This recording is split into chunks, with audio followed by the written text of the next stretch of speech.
Hi, I'm OEA President Scott Tomorrow. Time for my weekly update. Hope you're enjoying the snow and staying safe.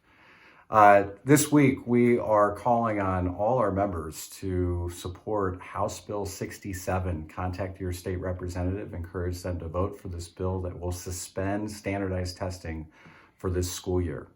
OEA Vice President Jeff Wensing will be testifying in the House Primary and Secondary Education Committee in support of a bill that's sponsored by State Representatives Adam Byrd and Kyle Kaler. It is a big priority issue for us. We know that given all that we're dealing with in this pandemic, the last thing we need to be doing is taking time away from the support that we have to provide our students to spend weeks doing state tests. Let teachers do what they are prepared to do well, and that is assess their students themselves to identify their needs. And let's focus our attention not just on academic learning, but also on social, emotional, and mental health support for our students. You can go to OEA's website and take action yourself. Please make sure that your voice is heard.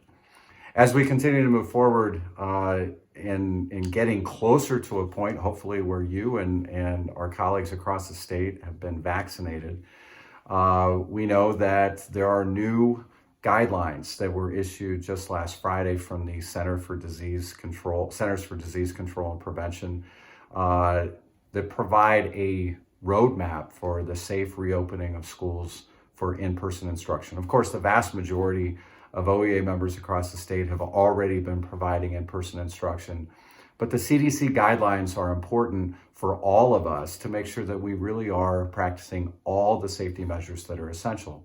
Included in that is, of course, strict adherence to mask wearing, proper mask wearing.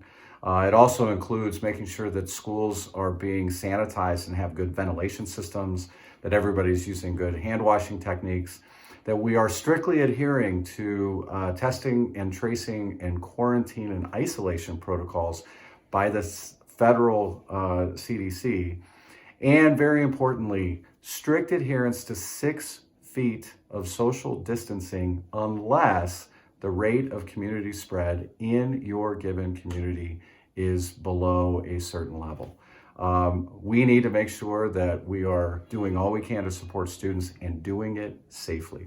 A couple quick announcements this week. This is your last chance to register for the NEA Leadership Summit, which happens March 12th through the 14th. Registration closes on February 19th. Make sure that you do that. March 19th is the day of the National ESP Conference. So for all of our ESP members, I hope you'll be able to participate in that. We have a series of Wellness Wednesday opportunities that are coming up. The next one is on February 24th. I hope you'll check that out. And finally, if you haven't yet tuned in to OEA's Education Matters podcast, I'd strongly recommend that you give it a listen. You can go to Spotify or Apple or anywhere that you get your podcasts to subscribe. That's all I have for this week. I hope that you make it a great week.